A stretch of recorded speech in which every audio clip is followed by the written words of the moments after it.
Good morning, everyone. Here we are on a Monday with one of my favorite people, Mr. Joshua. Good morning. Hello, everybody. Good morning. Good morning. And we are both in California.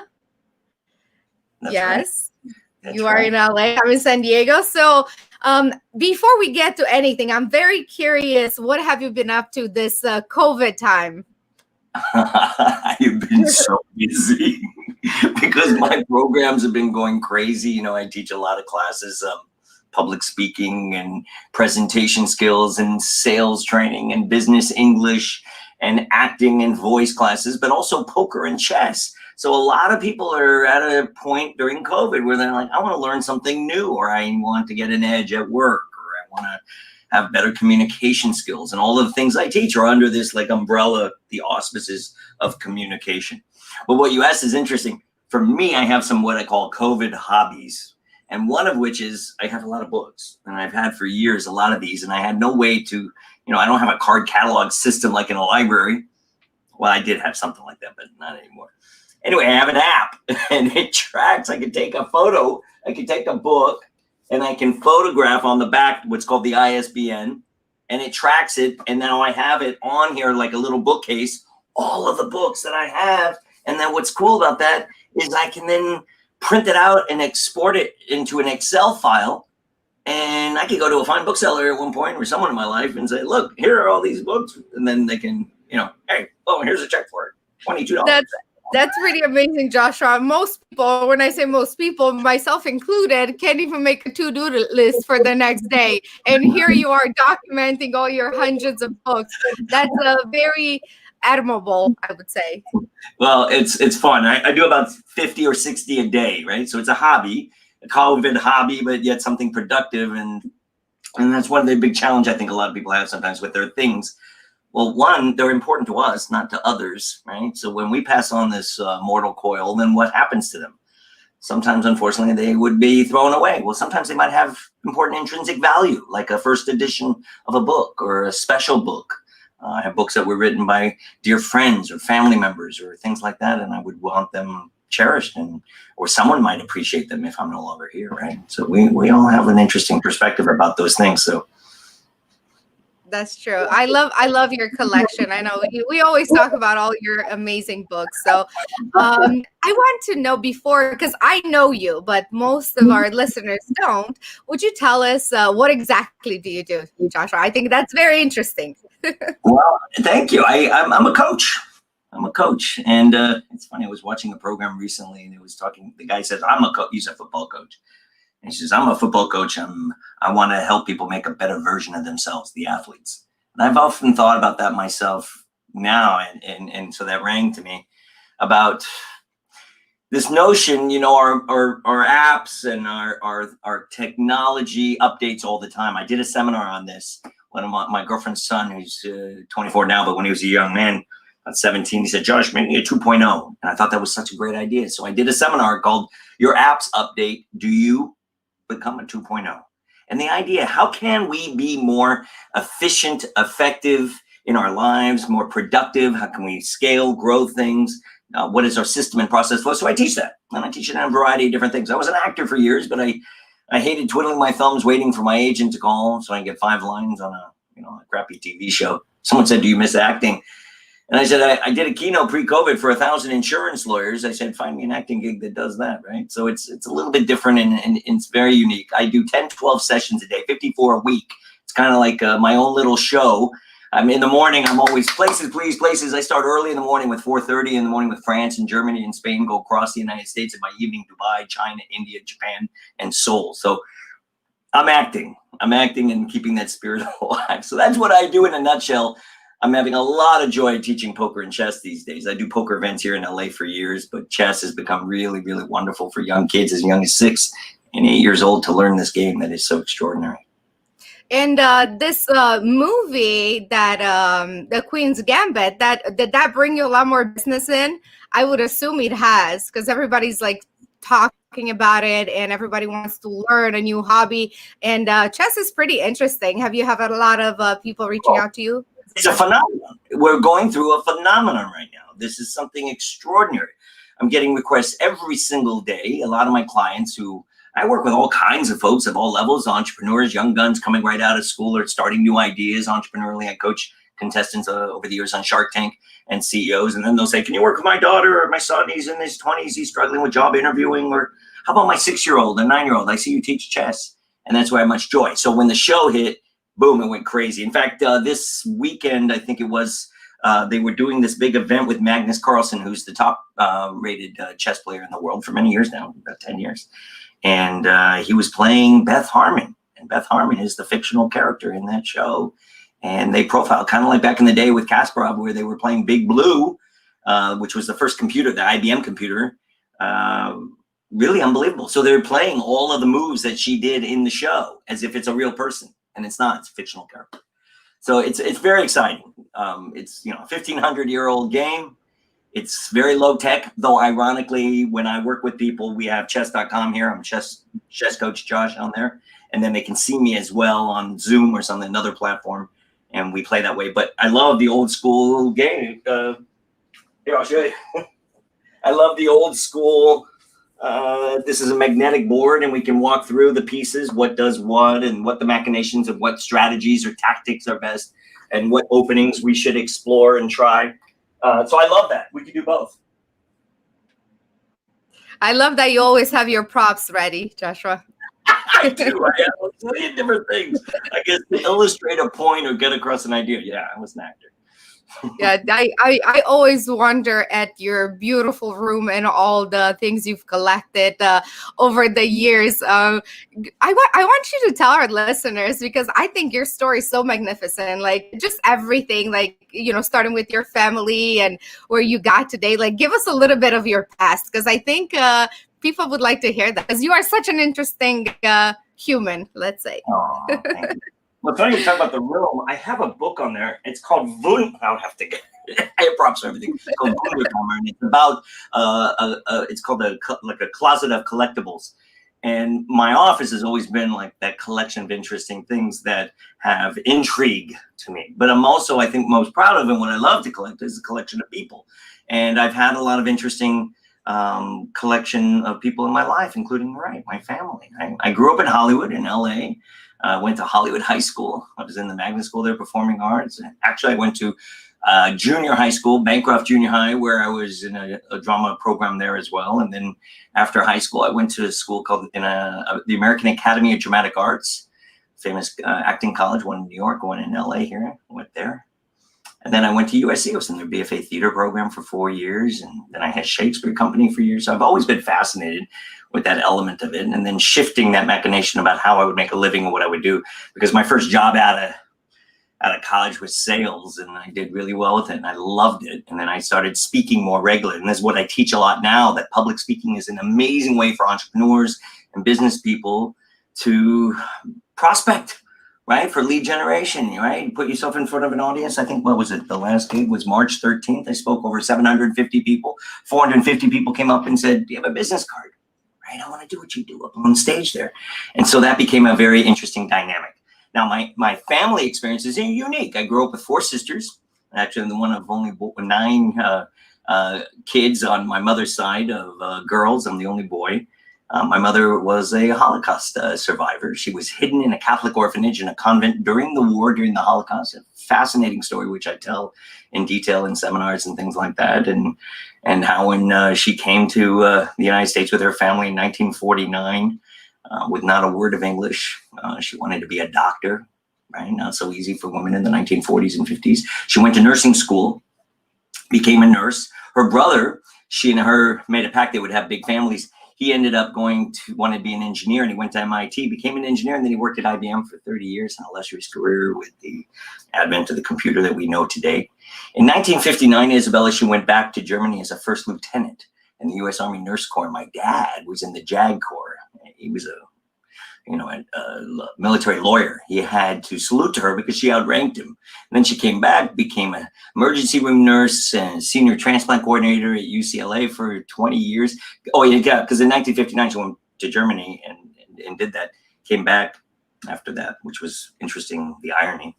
and became the senior transplant coordinator at UCLA for 20 years and president of NATCO, the first president, which is the National Association of Transplant Coordinators. So really a phenomenal, raised her kids and family in LA in the 70s and 80s, and just unbelievable. And she's a very big inspiration in my life and to a lot of people who meet her. And my father, miss him terribly, passed away.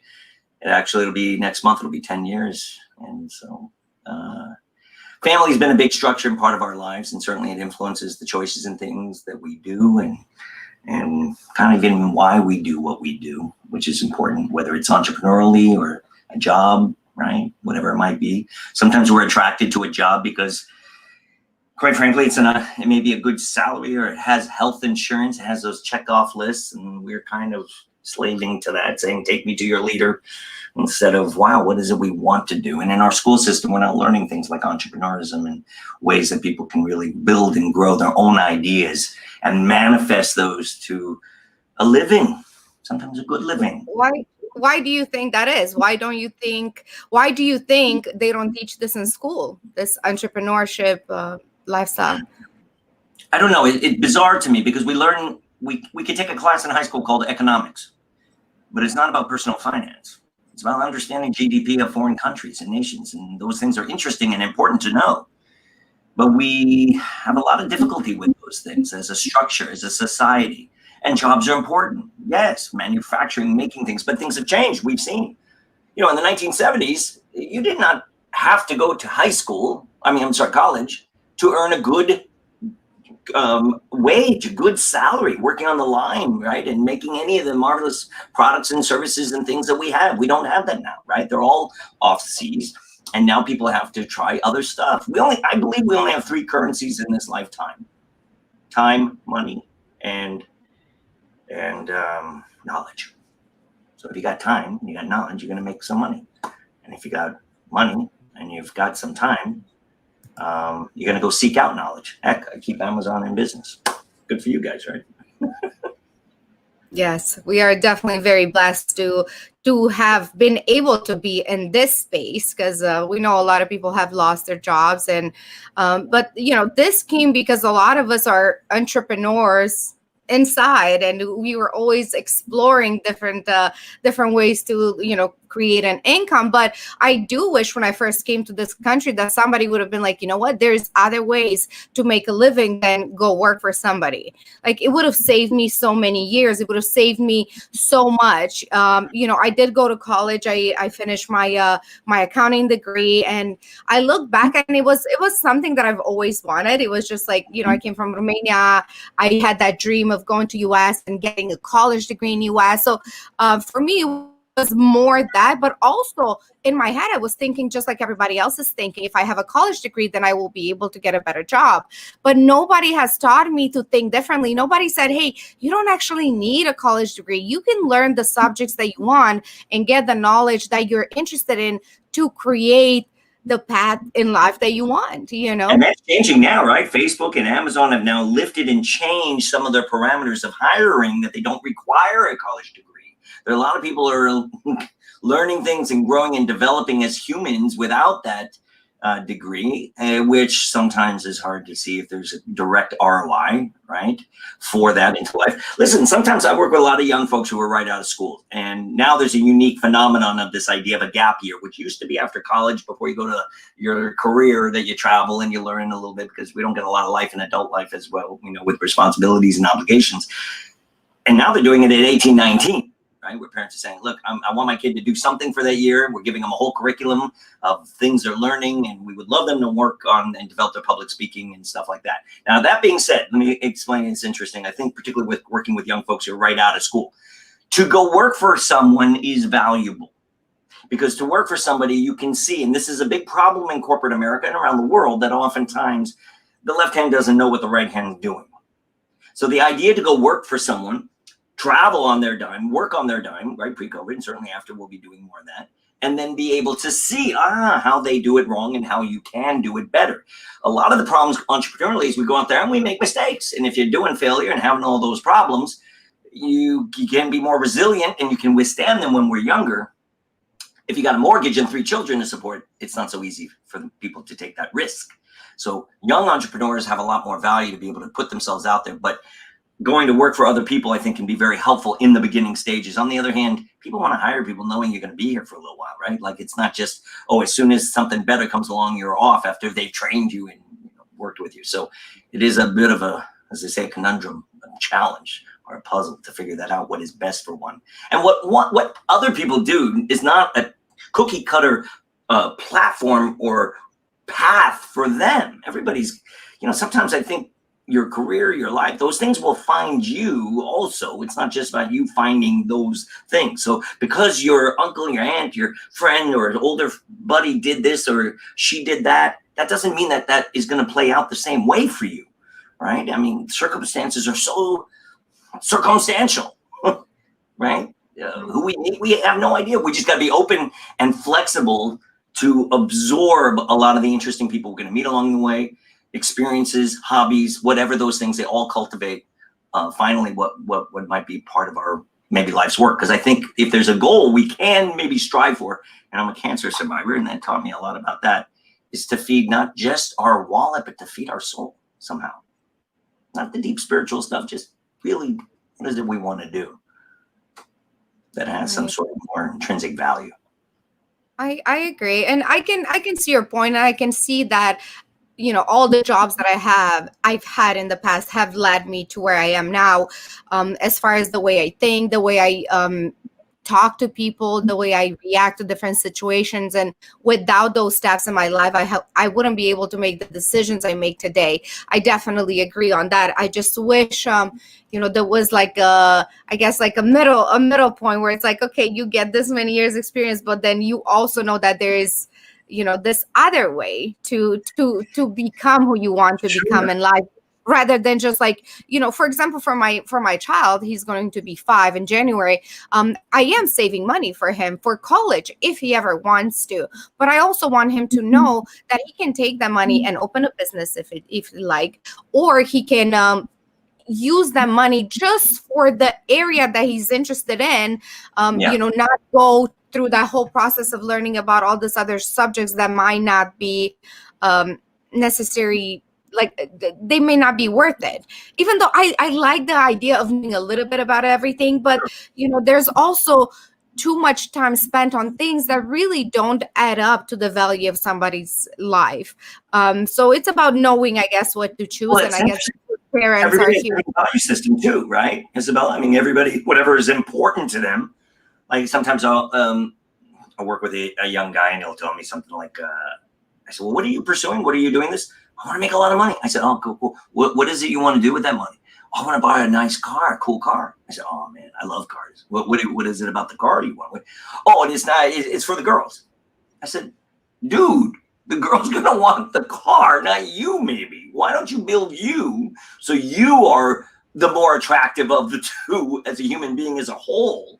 And maybe I think that's something we're learning now, that men should be doing that too, and be attracted to a woman as a whole, as opposed to just those other peripheral things that in the history of mankind have just been the attraction, right? And so maybe our careers can be that way too, where it's not just an attraction because this career makes X amount of money, but maybe you like what they do, right? Or what they stand for. That's right. A lot of companies, when they're create a mission. They have a creed, like they have some sort of statement that declares what their goals are, what their vision is, and what they want to accomplish. And even entrepreneurs should do that. In fact, at a certain point, we should all be doing that right after high school or after college and saying, okay, what is it I got to do or want to do in this world? By the way, what we major in college is not necessarily what we're going to do for our lifetime, right? That seems to be where people presume, well, that's what I'm going to be, what I majored in. Nonsense.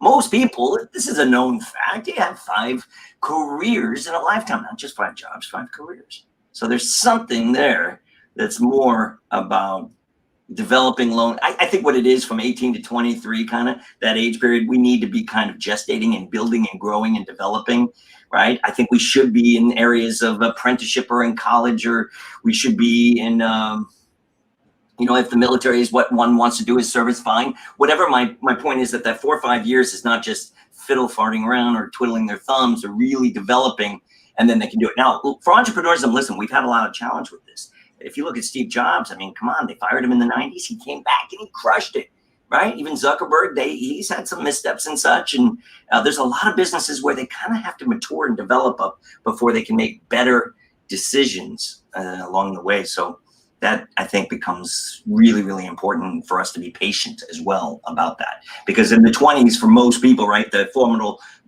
orbital lobe, the frontal cortex of the brain is not fully formed, as they say. Though now I know there's a lot of question about the amygdala and such, but nonetheless, in regards to left or right brain.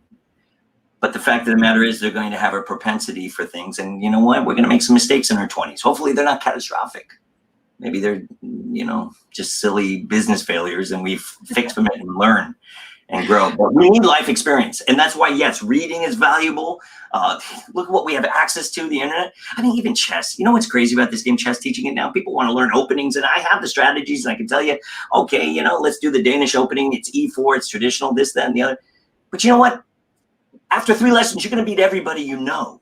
But you're not going to be playing a grandmaster now. And if you do, that grandmaster who's rated at what's called mellow rating of usually 2200 above or whatever, knows all those opening things. 400 years ago, if we were to play chess, or frankly anything in life, we don't have all the theory we have today. Think about the internet and all this stuff. I get to read a zillion books on chess. I can know all the machinations, and I can know all the permutations. But 400 years ago, we didn't. It's just two people sitting and playing that game.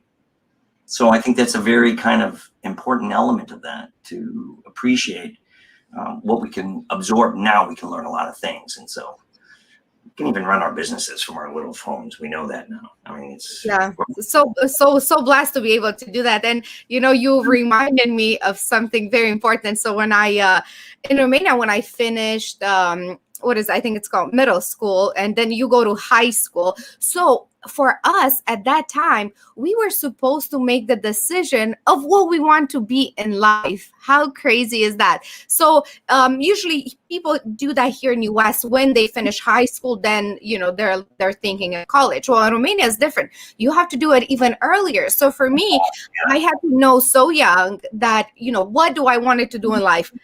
I don't even know what I want to do in life now. Imagine the pressure that you put on a kid. So I was like, oh my God, because what you want to do, it will tell you what high school you can apply for. You don't just automatically move into high school. You have to pick.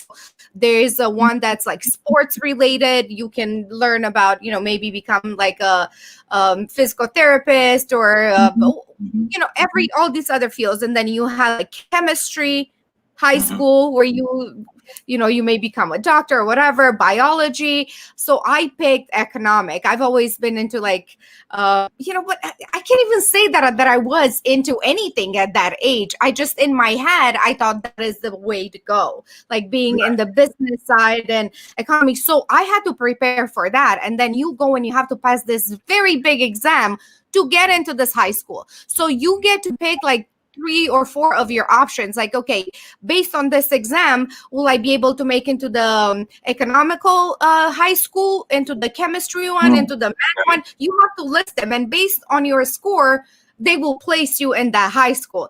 It was scary. It was very scary. Common around the world, by the way. In Korea too, I work with a tremendous amount of folks from, because I work with engineers a lot, folks who have challenges sometimes getting promoted to managerial level when English is their second language. So Indian, Vietnamese, Chinese, Russian, Korean, Pakistani, and a number of my Korean students, we talk about this frequently, how in their culture as well, at 18, you take this test, and it kind of dictates where you're going to go in life. And it's interesting, and the irony in North America, this is unique because around the world, and particularly in Asian culture, the nail that sticks up gets hammered down. But in North America, the nail that sticks up gets opportunity, advancement, promotion, recognition, reward. It becomes a completely different approach.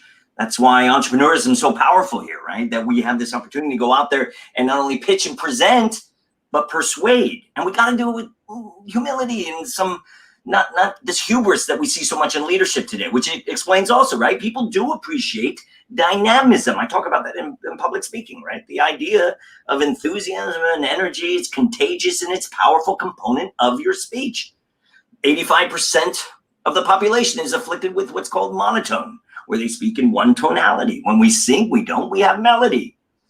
And so it's interesting, that idea, whatever it is, whether we're going to do for a living, whatever we feel we have a propensity to, we have a natural affliction, whatever that might be. Listen, when we're born, no one gave us a microphone. They gave us a rattle, and we started making noise. And we learned and developed that. It takes 10 years or 10,000 hours to become an expert in anything, right? So that's an interesting premise, the idea. Then, well, where do you want to spend your time? I work with a lot of engineers, as I mentioned. They start coding at 14, 15. Isabella, by 25, these kids are making a couple $100,000 a year. But then they pop their head and bump their head, and they're struggling because now, guess what? In order to be in a managerial position or role, they got to present. In fact, now that's why I think people are calling, reaching out so much about public speaking, because they were now doing presentations in Zoom meetings where the boss is saying, hey, Wendy, what's going on in your department? Can you share with us? What? Or John, hey, tell us about what's happening in your area. They never had to do that. So there's this edge now. They know, I gotta be a better communicator, get across these ideas. Otherwise, they're gonna lose their job or not get hired. It's hard to get in good jobs and good careers in good areas. It's hard to get in good schools. All of those things, they require a school interview or a job interview where you can't just read a bunch of things. I teach programs without notes, right? We don't want to lose authority and credibility. We can use notes. Bezos has a strict rule. I work with a lot of product managers from Amazon. They're not allowed to use PowerPoint. So we got to learn how to present more effectively without it. Why? Because people use it as a crutch instead of a tool. And so after a while, and we've all seen PowerPoints like that. They're just reading the deck. Well, you know what? Send that to me then. What do I need you for?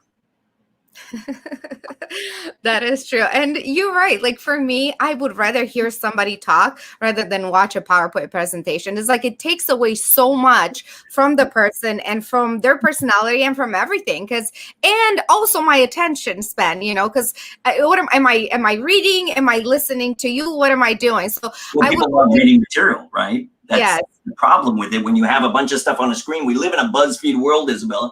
10 tips, 5 hacks, 12 steps. If you list a lot of things on the screen, I'm going to read that, not listen to you.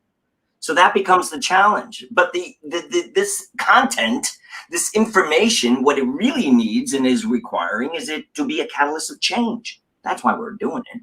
Otherwise, I can go Google stuff up.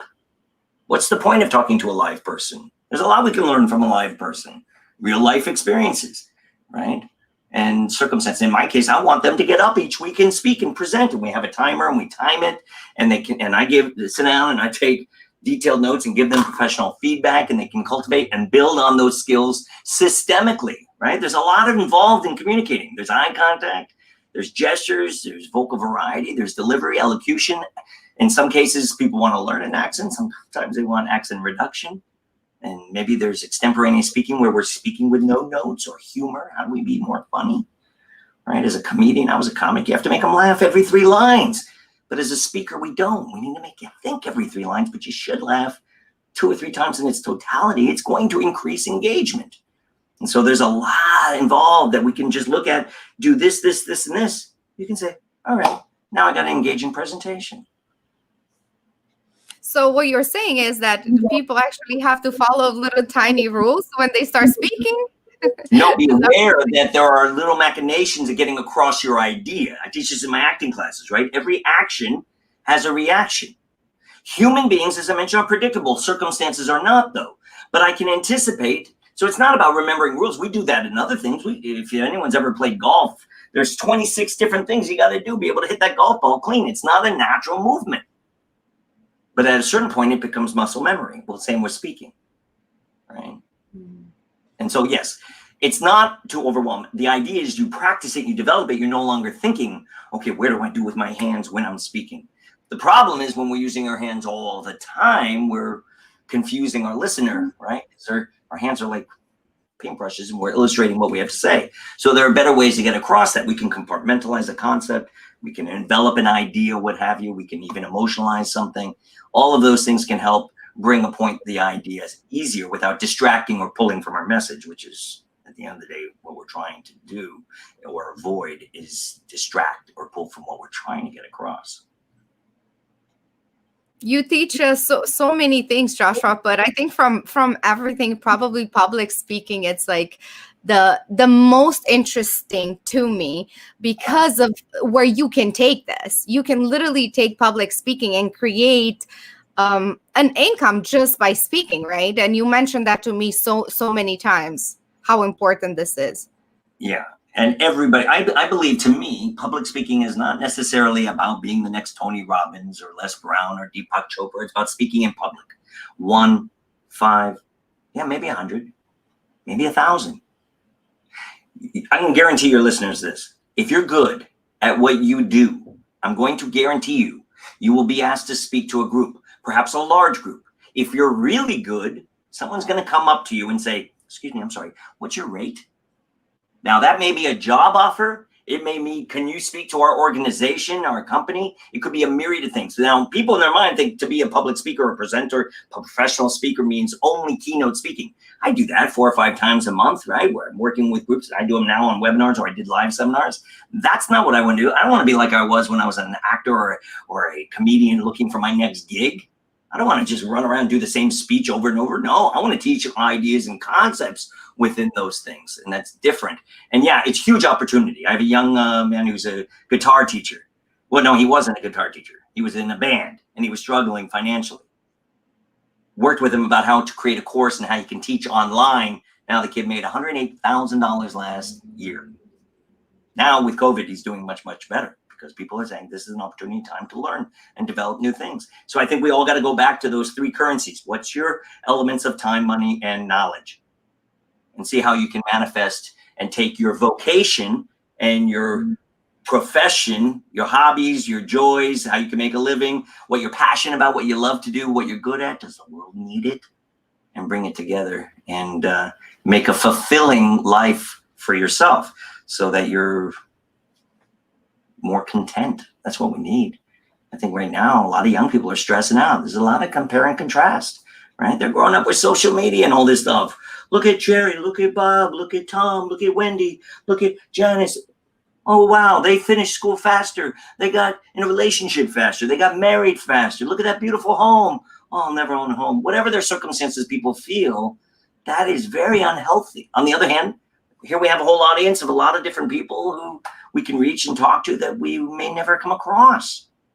So sometimes I think it's perspective. Yeah. Why do you think public speaking, it's so hard for some people? Actually, for most people. Most people. It's the number one fear, Isabella, over death, over spiders. So the intrinsic fear, and fear is interesting. What was it Les Brown said once? Fear is false evidence appearing real. There's a lot of, or as Eva, my girlfriend in Spanish, says, cucarachas that get stuck in our head. And they're telling us this, that, and the other. We're being perceived, right? We look down and we're watching ourselves speak, and we're judging ourselves, and we're watching ourselves speak. There's the imposter syndrome, right? This notion of fraud. People are afraid. Well, what have we been telling people for years? Fake it till you make it. Act as if. Bullshit. Do it. Learn it. Grow. Develop. It's going to find you. You know what you know and understand, and then you can teach it. You can teach it in different ways. You could be a trainer within your organization. You could be a coach. You could be a parent. Oh my gosh. You could be a big brother. You could be a mentor. There are a myriad of ways that you can be able to share that. You can be the entrepreneur, the owner of your own business, and you are hiring people and you want to build on them and you develop not just the elements of loyalty, but so that they can cultivate those skills. This is all about skill, right? This element that we learn and develop certain abilities to do things. We have to be patient with that. There's something called, Isabella, the Dunning-Kruger effect. And it's about that at a certain point in our life, we think we know everything. Usually when we're about 16. We've never been anywhere. We don't know that many people. We haven't done all that much, gone that many places. And yet we think, oh, I know better. And in Spanish, Eva says, it's very hard to be a pharaoh in your own land. So you could tell your kids things till you're blue in the face, but then an uncle, a friend, a coach, someone tells them something, and then the parent, they come to the parent and they say, Mom, did you know that such? Yes, I've been telling you that for years. So that idea that when I talk about 10 years, 10,000 hours, we got to be a little bit patient with that. Where is it? Oh, we talk about props. When we were kids, we played with tape measures. Remember that? And you let the tape measure kind of fly back, smacks you in the face, catches your finger. That's called life. So I think if we're a little bit more aware of what we don't know, what we can learn and grow. And it's hard because recent years, we've been seeing a lot of hubris in leadership where no one knows better than me kind of thing. And that's where it's become problematic. Interesting ideology. Yeah. So for, public speaking, it's, when I reached out to you, it was because I had like my first speaking gig at a conference, right? And Right. I was just so scared, so fearful of like exactly what you said, like what are people going to say, what are they going to think? And I think this stops a lot of people from even beginning, even starting. And but I noticed that this imposter syndrome and all the other things, it happened to people that also know what they're talking about, also that they know their subject fully, Sure. but they're still scared. Well, Mark Twain said very clearly there are two types of speakers: those who get nervous and liars. We all get nervous. We all get anxious, but we get nervous for different things. I'm writing a book on this called Wing It Doesn't Fly. And the idea is we're not just going to just BS it and kind of wing it. I work with a lot of CEOs. They don't hire me. You know who hires me? Their assistant says my boss sucks. They're out there, they're diluting our brand at a conference or some event or something. And right? No one's coming up and talking to them after. We're not getting that kind of engagement thing. So I think this idea where we can be more clear about what it is we want to do with this idea of communication and get across our ideas, the better. And it is a tremendous fear, the scare, the anguish. I don't get nervous the same way I guess other people do. I do get, and my girlfriend and I were analyzing it. She said, were you having trouble sleeping? I said, I don't know. I mean, we broke it down. We figured it out.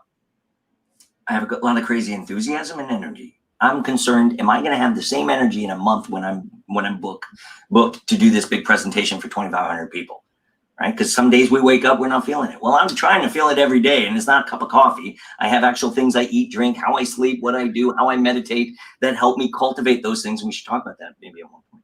But that's what drives that, so you can get those things done. Then you focus on that. And again, it's not about thinking what other people think, right? It's about ourselves. What is the content we have? Why did they come here to speak? Here, I'll tell you, listeners, there's 6 things you should be aware of, real simplified. Who, what, when, where, why, and how. Who am I speaking to? What am I talking about? Why me? Why did they ask us, right? Where is it? Is it an amphitheater, an online, whatever the circumstance? When is it? My mama said you don't write it down. It doesn't exist. So we got to have some sort of time frame, get things accomplished. It's not enough to talk the talk. We want to walk the walk. And of course, how? Is it a microphone, a lapel mic? Do I get to use that clicker? What is the scenario of all that? The fact of the matter is I'm going to answer with those 6 questions, all the what's, what ifs, and all these questions I get nervous about because I have an answer, right? All the variables are answered. And we need to ask that question like an intake form. Most people don't do this. And that's why they get stressed out. Well, what about if this happens? Or what if that happens? We can talk about even online. What if our signal goes out and we get frozen? Whatever happened. I happened to me a couple weeks ago. I had 200 people and they dropped me on their signal. A minute comes back. I came back and I just completed it. But yeah, I get nervous about things like that. That's frustrating because it's outside of our control. We don't control so much anyway. We got to stop controlling our lives, each other, what we're going to do when we grow up, right? Because that's when you talked about what we're going to be and stuff. We're worrying about that at a young age. Maybe we should stop talking and worrying about being a what and focus more on being a who. So you're saying is part of this nervousness comes from the fact that people are not prepared. They're not prepared. They are not clear. For instance, how do I want to start? Well, I've often talked about there's ways that you look at the audience. Before you even do fancy things like a hook or some device, we don't start off with a story. You have to earn that, right? When we're speaking, when we meet people, Isabella, we make an impression within 1 or 2 seconds, and it's sad, right? That's why I wear a suit when I go speak. I'm not going to make it harder for myself. But when we're presenting, when we're pitching, when we're selling, when we're even on a date, we have at least 15 seconds. Now that's plenty of time to kind of establish an honest connection, to jump in with something we call a hook, right? A quote, a statistic, a factoid, a word or a number or something, or a question you might pose it. And then you earn the right then to tell a story. There's a whole process. And once you learn that, and you're not thinking, oh, this step, that step. After a while, you just do it. It's natural and it's very effective. But the first thing I mentioned is a look. Like when you go to a concert or a show or a musical or a movie or anything, or even hear someone speak, there's this palpable moment, right, Isabel? Everybody's sitting there, the lights go down, maybe, right? The curtain goes up, maybe, whatever the circumstance, and it's about to begin. And there's anticipation. So what I present and I suggest to people is take that moment and bring people together and look at everyone looking at you. And now you're ready to begin. And it becomes a very interesting way to kind of connect with them on another level. And that's why eye contact and yes, even body language and reading people is such an important skill. And yeah, we use that in poker and chess too. So the things I do for a hobby is kind of what I'm doing in teaching as what we should be doing when we're communicating. Got to know if the idea is going across. I've never walked off a stage or out of a presentation and not known how I did. No, people do that all the time and say, how did I do? How do you not know how you did? You saw your audience. You saw them connecting to you or not connecting to you. Because remember, the audience's perspective, they imagine like the cone of a dog, you know, when we don't want them to scratch their ear. And the cone, and they're sitting there. Their whole face is self-evident. Oh, wow. Okay. If you said something and you're not sure, maybe that statistic was off, or right? People Googling stuff these days. I can tell when I'm registering if they got it or not. It's harder when it's online. Yeah. What teachers are having a hard time right now because kids are putting their mute, they're putting their screen to blank, and they can't seem to get across their ideas. And I think it's really important that they do that we can see them. Because this is the way we're doing it. I love that analogy with the dogs. I think, you know what I think, Joshua? A lot of people think, you know, I don't need public speaking.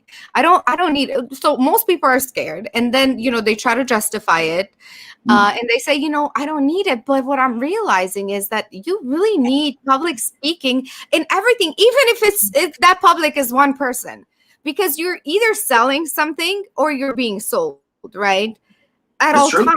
So every business. If you don't master it, if you don't master even a little bit of getting your point across, how are you going to, you know, be successful in anything that you do? Then you're always going to be sold. You will never be able to sell yourself. I like that. It's like in chess or even in poker, it's not about aggression to hurt, but if you're not aggressive, it's very hard to win in those games. Can't constantly be responsive, defensive, responding to what life or things give you. Got to go out. When they say grab it, right? I talk about this thing I make up. I use these little acronyms. Acronym. You know, I mean, what do you call it? Like hook, grab, jump. You grab them by the lapel, you pull them in, and then you jump into the speech, right? Acronyms. So that idea is that you're really committed to it, and then you're going what you're going to talk about, as opposed to just kind of going around with whatever might come our way. And so you're right. Listen, you look at it in entrepreneurism. Steve Wozniak knew I needed to find a Steve Jobs. He was a younger guy. It's not that he had to be younger, but he was like a face man, and he was passionate. And he appreciated the idea of form versus function. He appreciated aesthetic, Steve Jobs. And then there was an interesting kind of connection and relationship with them to build that amazing business, which, you know, listen, in 2007, people considered that presentation of the iPhone the most effective, or the most effective business presentation in the history of business. Not the funniest, right? The most effective. So people need to do that. You're right. We all need to do it. And we can't classify ourselves, I'm not a public speaker. What do you mean I'm not a public? I had a sales guy once. I build and train sales teams for companies, a lot of international as well. And anyway, I had a team of sales folks. And one of them, I said, Jeremy, I got your resume. It says you're a people person. He said, oh, yes. I said, awesome. I said, do you do ever any public speaking, you know, like chambers of commerce or maybe at Rotary clubs or anywhere else to kind of share what you do? Like, oh, no. I said, but it says you're a people person. Yeah, but I don't like public speaking. I said, well, then, Jeremy, maybe you're a person. In sales, we got to be people person. We got to get out there. We're the vanguard of the company. Get out there, meet as many people as possible, right? I started with public speaking, not because I was an actor. It's a completely disparate skill. An actor has a fourth wall. They're presenting, they're memorizing their script, right? No, it's because I didn't want to make any more 80 to 100 dials a day. I was making phone calls as a salesperson. I hated it. Put me in front of an audience. Wow, 400 people. Are you kidding? They come up after and ask me for my business card. Bam. That's why I teach this. This is about not just livelihood. Get up there, put me in coach kind of mentality, and really realize that presenting your ideas is important. We do that in love, right? On the rooftops. I love her, whatever it might be. Right? Get a little nuts like Tom Cruise did. Jump on the couch. But the idea is people want to see that complete share, on what it is. So it's, pitch, present, and persuade. But you can't put the cart before the horse. I have an 8-week course just on public speaking. Learn to pitch and present. And then there's another 8 weeks, how to persuade. It's not just if you have a product or a service to rep. It's you might have ideas. You want to sell yourself, right? In fact, my website, www.getcoachingfromsci.com, says on there, learn to pitch, present, or persuade. Actually, that's what it used to say. Now it says learn or hire to pitch, present, and persuade, Isabella, because what happened is people were calling me and saying, hey, listen, I got a question. I have a presentation in Vegas on Thursday, 1,500 people. I thought I could do it. I'm scared. I'm throwing up. I can't sleep. Can you just do it for me? Sure. Send me the deck and the check. I'd rather teach you. Do it yourself. But they can't. And that's become an intrinsic problem. People call me all the time. Josh, I just need quick tips for Thursday for a speech. I'm probably not the best coach for you because it's not quick tips. It's not a Band-Aid. It's a skill. You got to be able to cultivate it and develop it, and you do it better over time, and that is something important. We only have 2 reasons we speak. Either they ask us to speak, Isabella, or we ask for the opportunity. If we just sit there twiddling our thumbs, waiting for people to call us and ask us or hire us, we're not going to get far in life. And when I say far in life, I don't mean just money. That's ridiculous. The money is just the tool. There's a lot of unhappy people who are very wealthy. You and I know them. I'm talking about when you can just reach out and seek the opportunity. I work with a lot of folks in real estate and mortgage, insurance. Why? High attrition. Retention is a problem, right? They only sell within their affinity group. And if you only sold to your sphere of influence, you will be gone in 6 months. There's no way you can build a sustainable business that way, a book of business.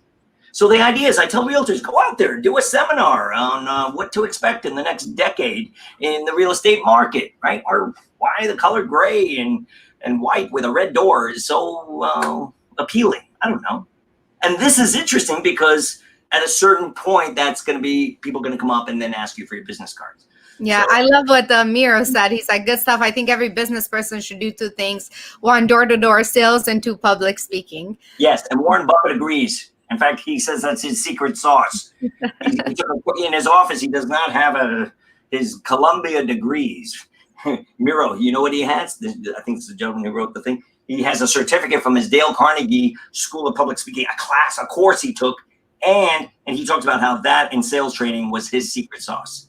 So absolutely, I think those 2 things, hands down. If you're a young engineer, and I work with kids a lot now at what's called PVNet, we have a program that I created for STEM. It's the largest STEM tech center in the United States from middle school to high school. The kids learn droning, 3D modeling, gene mapping, VR, and they come home. And Isabella Nana says to them, well, what does it do? How does it work? And they cannot articulate it. If you can't explain what it is you do, I'm not going to buy it. And a lot of people are scared to start, just because you said, if you don't reach out or people don't reach out to you, you're never going to start. But people are scared of that. They want to be good without putting in the work. They just want to wake up one day and be able to speak and have it already.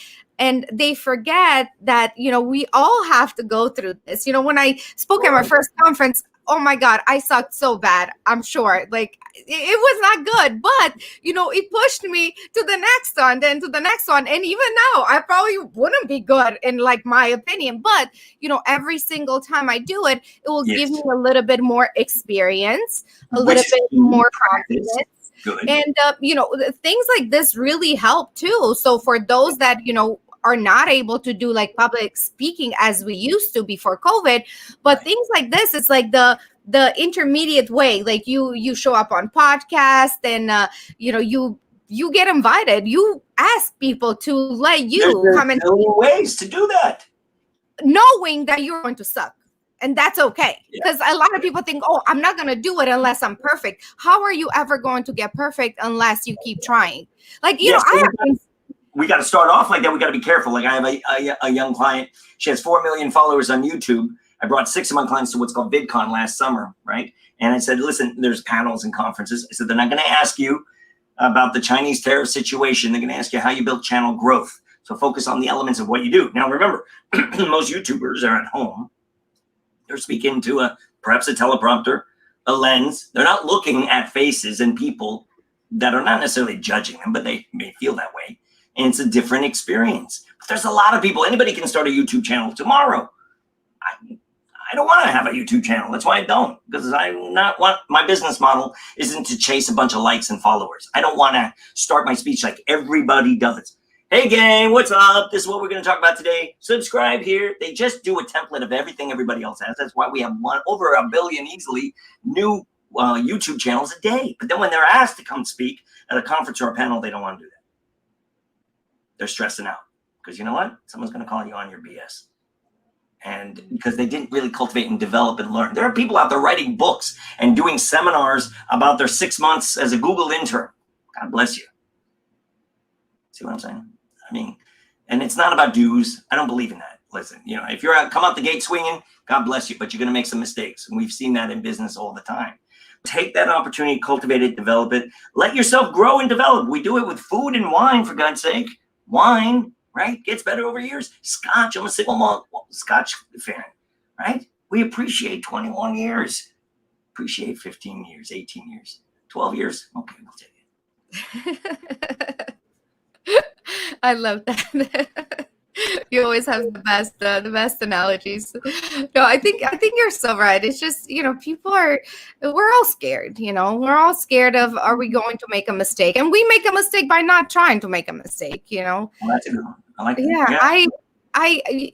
Yeah, I know I have an accent. I know I'm not like the perfect, you know, public speaker, but every single time I do it, every time I do a podcast, every time I have a conversation with somebody, I know I will learn something. And this is what life is about learning and then growing into, you know, and when you get to be 60 or 70 or 80, you can be like, you know, I had a great conversation with that guy, Joshua. I met this person. We talked about this. But if you don't even have the courage to start something like this, how are you ever going to get anywhere? And that's where I get, I get bothered a little bit because people are not willing to try. Like, I've tried so many things in life and a lot of them hurt. A lot of them were not fun. A lot of them, just like my first conference, when Melissa, my friend, asked me to speak, in my head, I was like, holy shit, like, this is the worst thing that could possibly happen to me. But I still said yes. Yes. And I was so scared and nervous up to the point, and even, when I was doing it, but then I looked at the audience, I looked at everybody, and I said, you know what? They're just like me. They're literally like me. Every single one of them. Because of course it looks scary when you look and you see a full room of 100 people or 500, you're like, so many eyes are looking at me. But if you look at every single individual person, if you make that eye contact, they're here to hear from you. Doesn't matter. Every decision, every choice we ever make, Isabella, is based on two fundamental things: love and fear. Love and fear, everything. So if we're stressed out, right? Oh, I got to call back my cousin. Why? Because you're mad that if you don't, she's going to get mad and you're not going to talk to her and she's going to have a little fight, or you love her and care about her. How is she during COVID? Whatever. Every single decision we have that way. So sometimes it's about, when you're asked and you have an opportunity, seize it, take it. You don't have to be perfect right away. You're right. You need to practice and develop it. On the other hand, I have an Instagram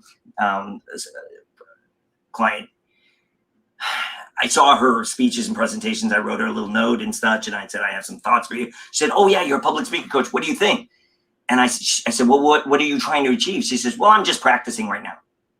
I said, that's fine. And the problem is with that, though, sometimes is that you're practicing for 1,000 people, and you don't get a second chance to make a first impression.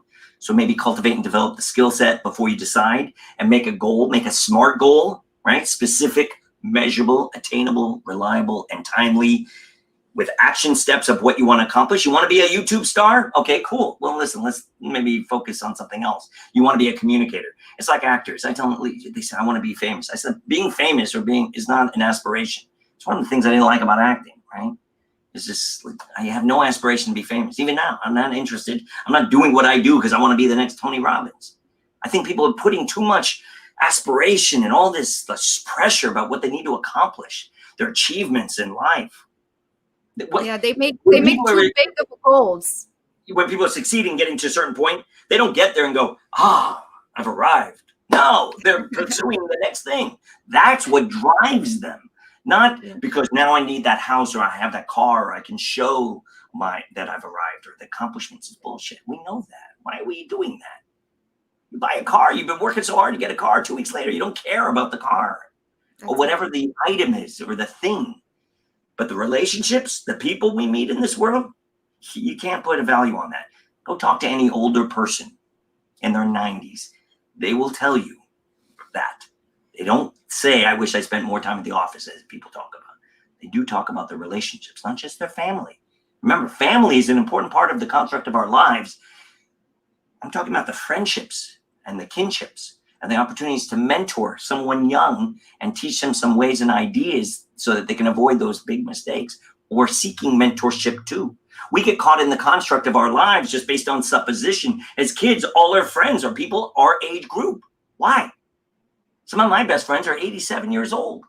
And yeah, even 6 years old. I have fun chess matches with these kids. It just invigorates my life. It's just, I won't work with just one segment or group or one gender or one race or everybody. We are all a collective and there's a lot for us to learn. That's why I get very excited about the idea of working with people all over the world. I'm on 8 time zones. Why? Because I'm in LA. We have a big area here. We have a lot of peeps. I was doing seminars. I had 6 of them running at any given time. We have 17.8 million people in Southern California, Isabella. But now online, we have 7.5 billion people. How hard is it to fill a book of business? It's not. So those are interesting elements, I think, for people to think about. What do you do? Why are you doing what you do? Right? Even Simon Sinek talks about the why. Everybody's been talking about why for a long time.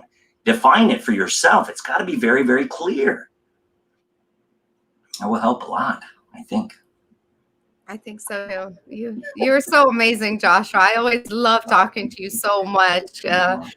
We could talk for hours and hours and learn so much. So really, thank you so much for coming today and sharing your wisdom with the people who are in my close society, and we're all in the Amazon space, and a lot of us are entrepreneurs. So it's very good to get an insight from somebody that's not necessarily working with Amazon, but you have so much just life experience. So if somebody wants to reach out to you for classes or anything, how does somebody find you, Joshua? Sure. You can find me on my website, www.getcoachingfromsci.com. My company name is Schulman Communications Interactive. We're doing a lot of very exciting stuff these days, also with virtual reality, where we take your photograph and envelop it on a hyper-realistic avatar, and it's got cool humanoid characteristics, like scratching your head or raising your hand or crossing your arms in disbelief.